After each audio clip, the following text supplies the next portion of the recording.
Hello दोस्तों, हिंदी की बिंदी channel में आप सभी का स्वागत है। तो दोस्तों, आज के इस वीडियो में हम बात करेंगे बिहार शिक्षक भर्ती 2.0 जिन अगली भर्ती आने वाली है उसके बारे में। तो SCRT, कई बार यहाँ पे प्रश्न आप सभी ने पूछा है कि क्या हमें SCRT पढ़ना है।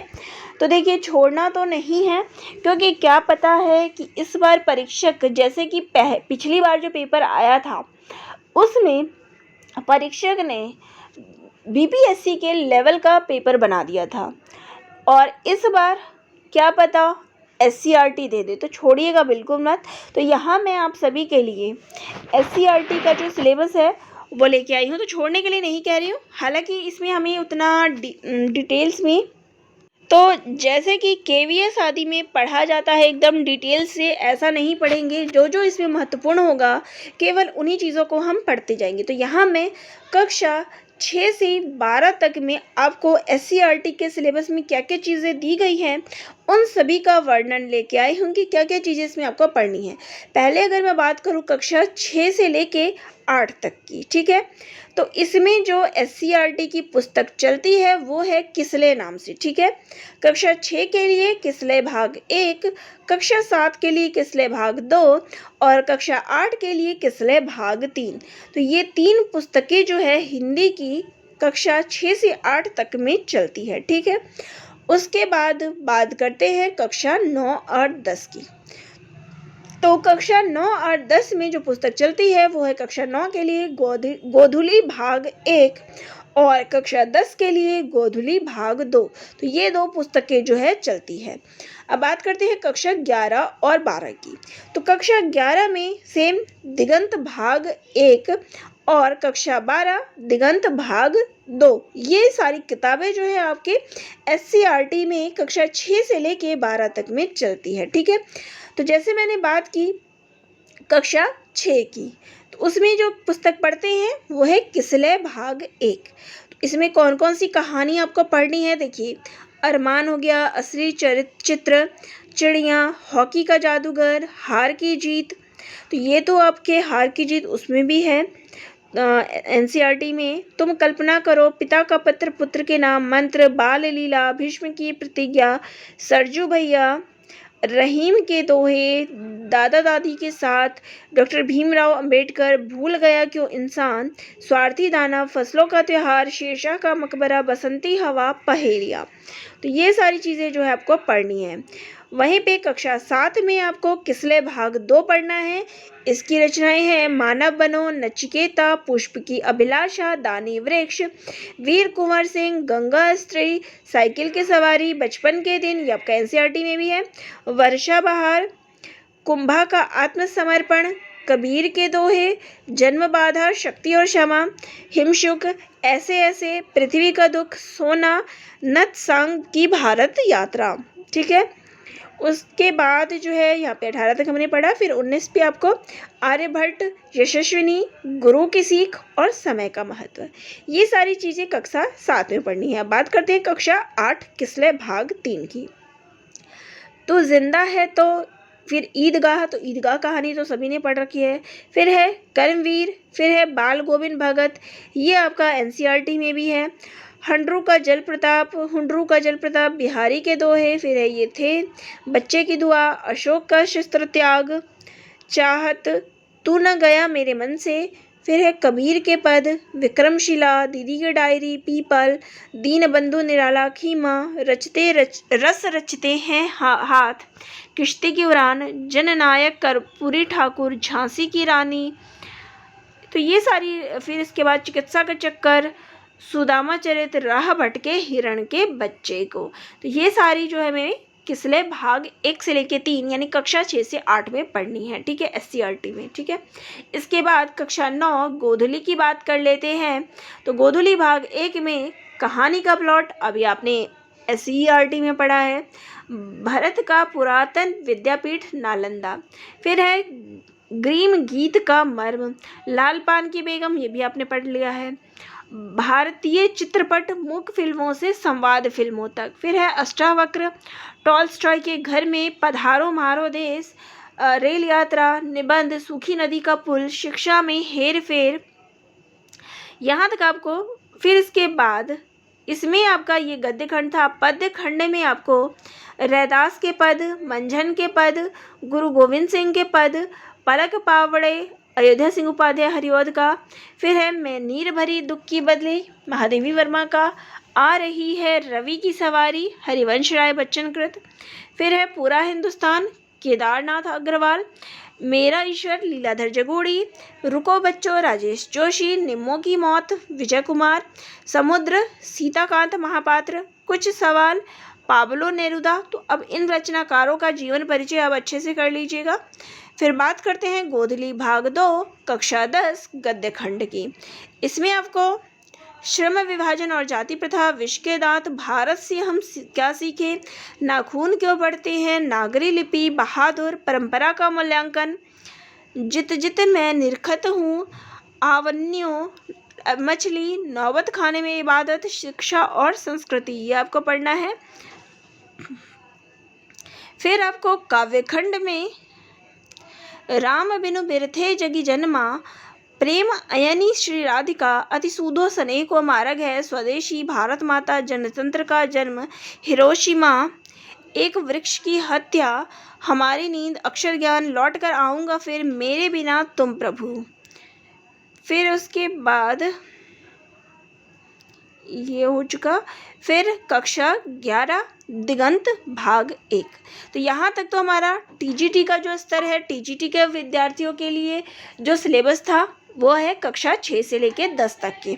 अब पीजीटी में आपको कक्षा 12 तक पूछा जाएगा, तो उसमें आपको कक्षा 11 में गद्य खंड में क्या क्या पढ़ना है। पूस की रात अभी आपने इसमें पढ़ा ही था एस्टेट में।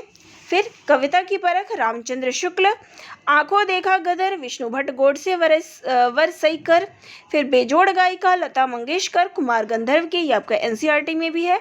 चलचित्र सत्यजीत राय, मेरी वियतनाम यात्रा भोला पासवान शास्त्री की, फिर सिक्का बदल गया कृष्णा सोबती, उत्तरी स्वप्न परी हरिक्रांति फणीश्वरनाथ रेणु, एक दीक्षांत भाषण हरिशंकर परसाई, सूर्य ओदोलेन स्मेकल, फिर है भोगे हुए दिन मेहरुनिसा परवेज, फिर है गांव के बच्चों की शिक्षा कृष्ण कुमार। ठीक है, फिर आपका आ जाता है पद्यखंड। पद्यखंड में आपको विद्यापति के पद, कबीर के पद, मीराबाई के पद, सहजोबाई के पद, भारत दुर्दशा, भारतेंदु हरिश्चंद्र कृत, ये आपको पढ़ना है। फिर झंकार मैथिली चरण गुप्त की रचना, फिर निराला की रचना तोड़ती पत्थर, फिर है नागार्जुन की बहुत दिनों के बाद, फिर है गालिब त्रिलोचन की रचना, फिर है जगन्नाथ केदारनाथ सिंह की, फिर पृथ्वी नरेश सक्सेना की, फिर है मातृभूमि अरुण कमल की रचना। ठीक है, ये सारी चीज़ें आपको पढ़नी है। फिर इसके बाद दिगंत की ही कक्षा 11 की पुस्तक में आ जाता है प्रतिपूर्ति। इसके अंतर्गत आपको पागल की डायरी, लू शुन, नया कानून, आदत हसन मंटो की, फिर है सफ़ेद कबूतर, न्यूगेन क्वांग थान। फिर इसके बाद यहाँ पे आपको पद्य खंड में फिर से आपका आ जाता है रहीम के दोहे, जीवन संदेश, भारत माता ग्रामवासिनी, हिमालय का संदेश, सुंदर का ध्यान कहीं सुंदर, जीवन का झरना। तो जीवन का झरना भी अपने एस्टेट में पढ़ाई था। फिर आ जाता है आपका पद्यखंड। पद्यखंड में आपका पंच परमेश्वर, गौरा, मंगर, कविवर रविंद्रनाथ ठाकुर, ठिठुरता हुआ गणतंत्र, ये सब आपको पढ़ना है। फिर देखिए यहाँ पे व्याकरण के अंतर्गत आपको क्या क्या पढ़ना है। व्याकरण में हिंदी साहित्य का इतिहास। अब देखिए, चाहे आप यहाँ से मान लें कि हिंदी साहित्य का इतिहास आपको पेपर में आएगा, चाहे आप अलग से इसकी तैयारी कर ले, लेकिन हिंदी साहित्य का इतिहास जिसमें आपको सारी ही चीज़ें पढ़नी पड़ जाती है, आदिकाल से लेके आधुनिक काल तक सब कुछ इसके अंतर्गत आ जाता है। साहित्य शास्त्र, अब साहित्य शास्त्र जिसमें आपका पाश्चात्य और भारतीय दोनों काव्य शास्त्र आ जाते हैं। गद्य रूप, अब गद्य रूप कौन से होते हैं, गद्य के रूपों की अगर यहाँ पे बात की जाए तो जीवनी, कथा साहित्य, ये सभी कुछ जो है, आत्मकथा, यात्रा वर्णन, ये सभी कुछ इसमें आ जाते हैं। काव्य रूप, तो ये जो काव्य रचनाएं रची गई है वो सब आप इसमें पढ़ेंगे। फिर प्रमुख रचनाकार एवं रचनाएं कौन सी है, ये आपके अंतर्गत आ गई।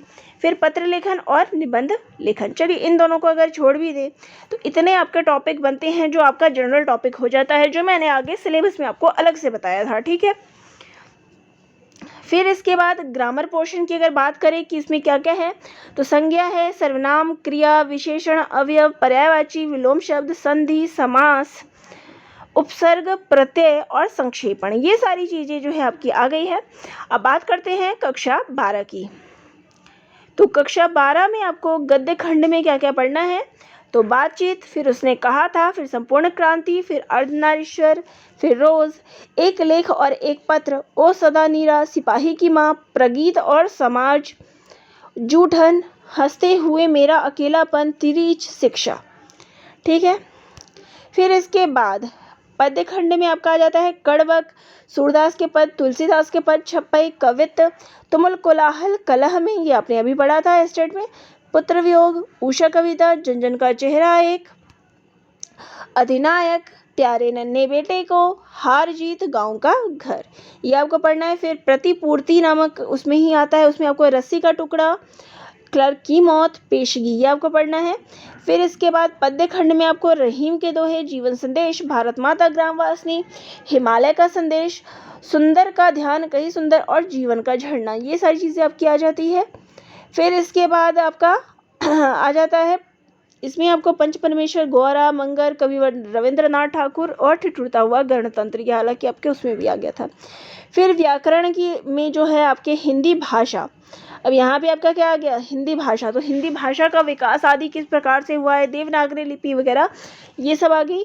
और साहित्य की कथा, अब साहित्य की कथा तो आई गई आपका, यानी हिंदी साहित्य का इतिहास, तो ये चीज़ें आपको पढ़नी है। फिर पत्र लेखन, निबंध, टिप्पण लेखन, ये छोड़ दीजिए, तो इतनी चीज़ें आ जाती है। फिर व्याकरण की बात करें तो इसमें संधि, समास, वाक्य और उपवाक्य, प्रतिभाषित एवं तकनीकी शब्द, कोशीय एवं व्याकरणिक शब्द, पर्यायवाची, एकार्थक, अनेकार्थक, विलोम शब्द, विपरीतार्थक शब्द, लिंग, अनेक शब्दों के लिए एक शब्द, मुहावरे और लोकोक्तियाँ, वाक्य संशोधन और संक्षेपण। तो यहाँ आप देख सकते हैं, अगर मैं इस सिलेबस के आधार पर आपको बताऊँ, ये देखिए यहाँ पे मैंने कहीं से निकाला ही था कि क्या SCRT का सिलेबस है, तो यहाँ पे आप देख सकते हैं, अगर मैं यहाँ बात करूँ तो समस्त जो चीज़ें थी वो इसी सिलेबस के आधार पर भी आई हुई है।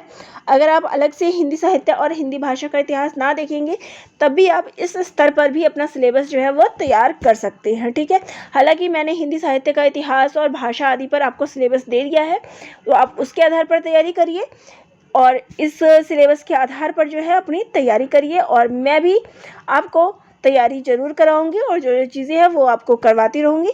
तो वीडियो आपको कैसी लगी, देखिए आपसे इसलिए कहा जा रहा है, या मैं आपको यहाँ गाइड कर सकती हूँ, पढ़ना आपको खुद है। और रही बात, तो यहाँ पे जो वीडियोस हैं वो आपको समय समय पर मिलते रहेंगे, तैयारी उस माध्यम से होती रहेगी, लेकिन अपनी तैयारी जो है वो अभ्यर्थियों की बेस्ट होती है। अपनी तैयारी, सेल्फ स्टडी हम जिसको कहते हैं, वो सबसे अधिक मायने रखती है, क्योंकि एक कक्षा में शिक्षक के द्वारा तो सबको पढ़ाया जाता है, लेकिन उसको पढ़ने का सबका तरीका और समझने का तरीका अलग होता है, तो कोई सफल होता है, कोई असफल होता है। तो यहाँ पे सेल्फ स्टडी जो है वो सबसे ज़्यादा मायने रखती है। तो ये समस्त जो गाइड करना है वो हम आप लोगों को करेंगे कि क्या क्या चीज़ें आप पढ़ेंगे, किस स्तर पर आप प्रश्न तैयार करेंगे। ठीक है, जहाँ तक कोशिश रहेगी, तो देखिए 2 महीने का हमारे पास समय है, और ये 2 महीने त्योहारों वाले भी हैं, और इसी में हमें तैयारी भी करानी है, तो तैयारी करनी और करानी दोनों हो जाती है। तो चलिए, जो भी रहेगा जैसे रहेगा, हम टाइम से अपना सिलेबस कवर करेंगे।